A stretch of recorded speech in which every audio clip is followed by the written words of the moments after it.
Stephen A. Smith has condemned Tank's recent behavior, calling it disturbing and part of a troubling pattern that sports fans and promoters should no longer ignore. The First Take host delivered a sharp, emotionally charged monologue in response to Gervonta Davis's latest arrest, a misdemeanor charge stemming from an alleged altercation with his ex-girlfriend in South Florida. Smith's voice, as always, echoed beyond sports circles, reigniting the conversation around athlete accountability and what it means when fame begins to insulate someone from real consequences. Horrible for him.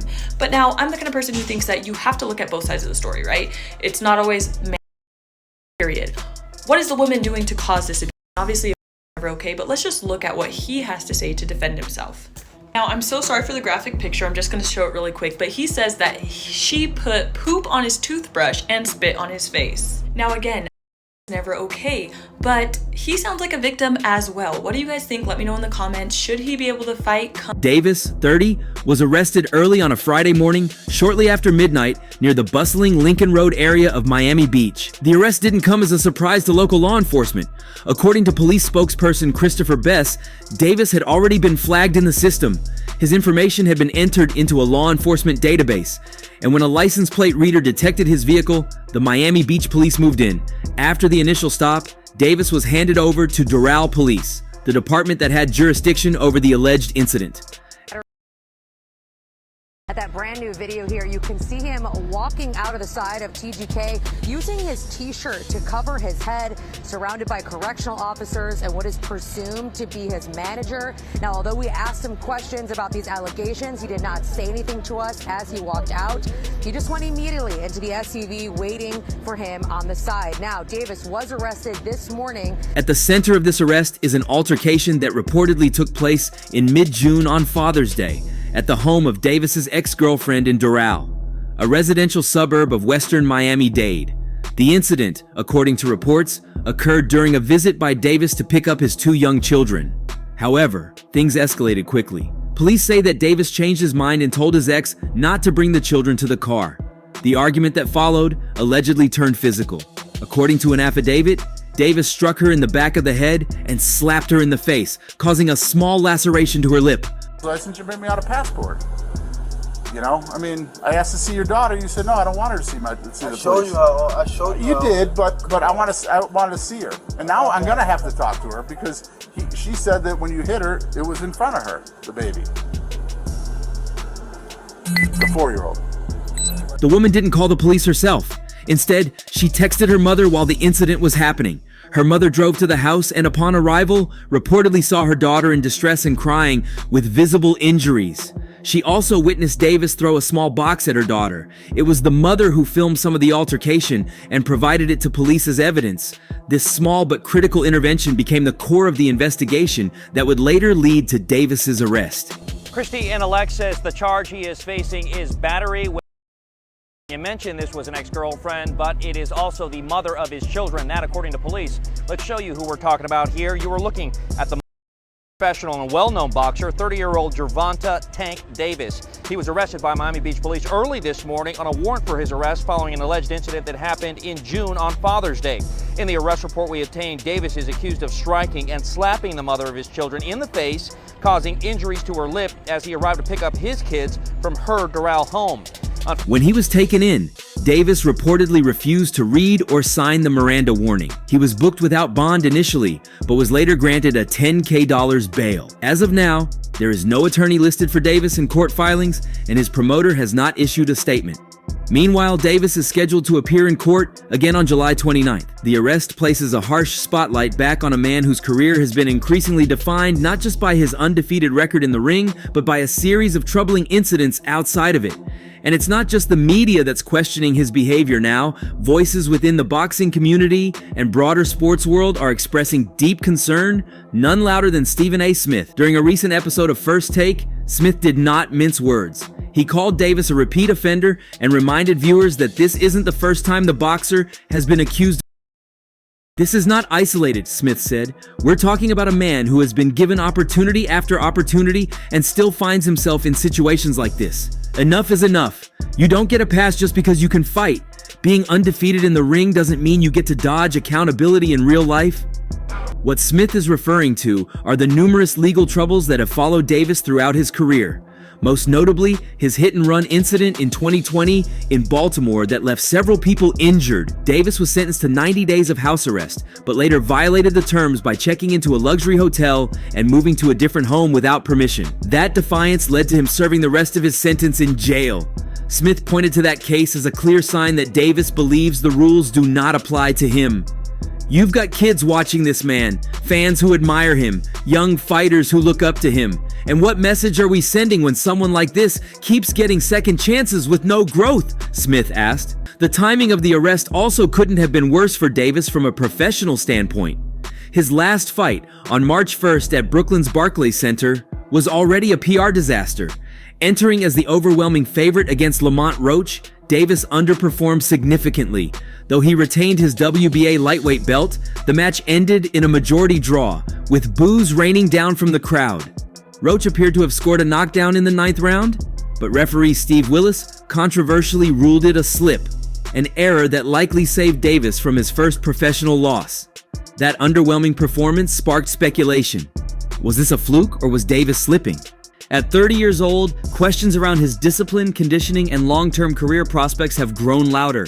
With his recent arrest, that conversation now shifts from what Davis can do in the ring to whether he should be allowed in the ring at all. Just Gervonta, his legacy, the kind of fighter, he's been touted to be and where he's at now, and the impact things like this have on your career. Well, if you were to compare the arrest rate over the years for prominent boxers with the arrest rate for the average American citizen or citizen of the world, you'll find that the boxers tend to be arrested at a higher rate and, more frequently, more different things, etc. Still, despite the controversy and consistent setbacks, Davis remains a major draw. With an undefeated record of 30, 0, and 28 knockouts, his power has filled arenas in Las Vegas, New York, and Washington. But star power can't silence ethical debates.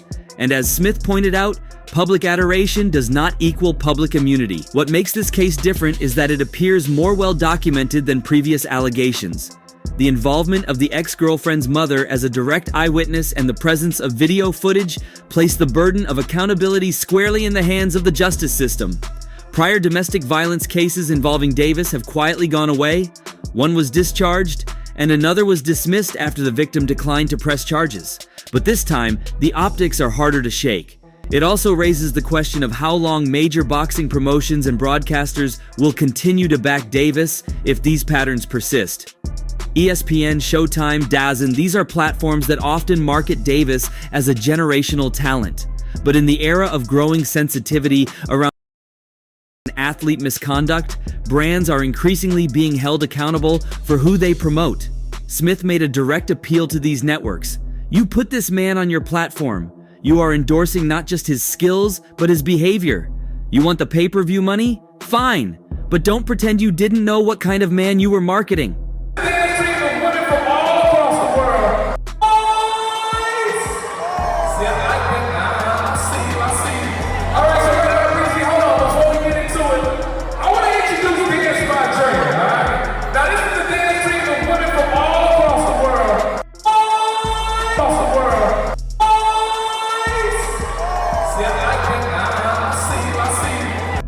What wasn't initially clear in the public headlines became far more concerning once details from the police report emerged. Beyond the visible, Doral police documented an explosive emotional flashpoint. Davis had allegedly expressed insecurities about the sexuality of his own son during the exchange. It was this conversation, laced with what officers described as emotional volatility, that reportedly escalated a tense visit into a violent encounter. According to the report, the dispute on Father's Day wasn't just about custody logistics or past relationship issues, but also about Gervonta's frustration and suspicion over how his child might turn out. The mother of the child tried to de-escalate the discussion, but tensions intensified. Police characterized the situation as deeply personal and emotionally charged. All right, we got a quick update.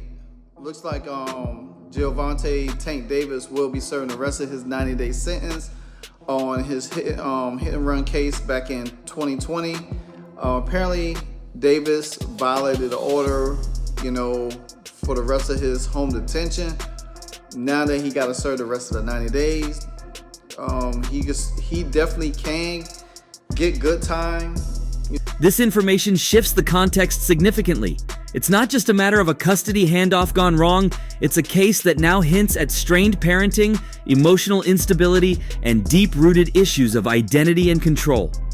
Observers from both legal and psychological fields are already weighing in, with some suggesting that Davis's alleged comment about his son's sexuality could signal deeper internal conflicts that, when left unchecked, may manifest in dangerous and unpredictable behavior.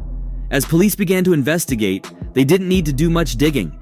Video evidence of the altercation had already been captured by the ex-girlfriend's mother, who arrived at the scene while the incident was still ongoing. She filmed Davis from a short distance, capturing the moment he threw a small box in the direction of her daughter. The footage, now in the hands of the Doral Police Department, will likely serve as critical evidence in the upcoming court hearing. Legal experts note that this kind of third-party, time-stamped visual documentation can be pivotal in misdemeanor battery cases, particularly when victims later choose not to testify. Prosecutors are expected to lean heavily on the video as they build their case. In addition to video footage, the victim was examined at Baptist Health in Doral, where she was treated for a cut on her inner lip. The medical report corroborated her claims of being slapped, providing a second layer of substantiation alongside the footage. Medical confirmation of injuries, even minor ones, is an important legal anchor in domestic cases that often rely on conflicting personal testimony. Another factor complicating Davis's case is the nature of the arrest itself. He wasn't apprehended at the scene of the incident. In fact, nearly a month had passed between the alleged altercation and his actual arrest. Davis had continued his daily life during that time, with no public comment about the June 15th confrontation. But authorities had already launched their pursuit. They added his name and license plate details into a law enforcement database. On July 11th, a license plate reader in Miami Beach flagged his vehicle, triggering a traffic stop near the Lincoln Road area just after midnight. Miami Beach officers conducted the stop and immediately handed Davis over to Doral Police, who had filed the original case. And the referee allowed him to get that. So, yeah, Davis is one of those guys. He's a very good fighter, but a bit of a frustrating career. He's avoided some of the best fighters, and unfortunately, that rematch that Lamont Roach really, genuinely deserved, because he should have got his hand raised the first time, but there you go. So they were scheduled to have a rematch, and unfortunately... Once in custody, Davis refused to read or sign the Miranda warning, a move that legal observers say is unusual, but not illegal. Some speculate that this may indicate either defiance or a lack of legal representation at the time. He was booked without bond, a detail that's often reserved for cases where flight risk or repeat offense is suspected. Bail was later set at $10,000, which Davis posted the same day. But the release wasn't standard. He was escorted from Turner Guilford Knight Correctional Center by 3 correctional officers, a move that raised eyebrows. Critics online have questioned whether Davis received preferential treatment in custody, with some pointing to the speed of his release and the personal escort as evidence of institutional bias towards celebrities. But look for him to be out face first and forward. Mr. Frazier. No, I gotta agree with Luther. You ever hear of Thugalicious? Those are women who love thugs. They love to get choked, beat, kicked, and they keep going back. And that's what it is. Yeah, He didn't do anything. Yeah, Stop, Jim. We're not going to do that. He didn't do anything. Yeah, he's innocent. While Gervonta's legal team hasn't issued any formal statement, the silence from his promoter too has been conspicuous. With major fights looming, including a possible rematch with Lamont Roach Jr., the promotional machine seems frozen. No new press materials have been issued, and rumors have circulated that sponsors are reconsidering future campaigns. Roach himself issued a vague social media message urging truth and peace for all involved, but avoided directly addressing the allegations. In terms of court scheduling, Davis is due back before a judge on July 29th, where the state will outline formal charges and possibly introduce the video evidence. Depending on how the case is processed, this hearing could determine whether Davis is allowed to leave the state for any upcoming bouts. Judges in Florida have been increasingly strict about enforcing geographic restrictions. especially when children are involved, it's possible that the court could require Davis to remain in Florida until the matter is resolved, which would complicate any plans to fight outside the state or even train.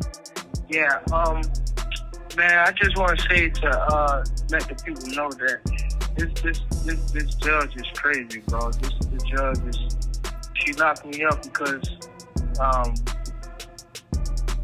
basically I bought a property. I did everything in my power to listen to my lawyers. You have 60 seconds remaining. The home potential people. I listened to everybody to the T. Adding to the pressure is a renewed wave of criticism from fans and prevention advocates.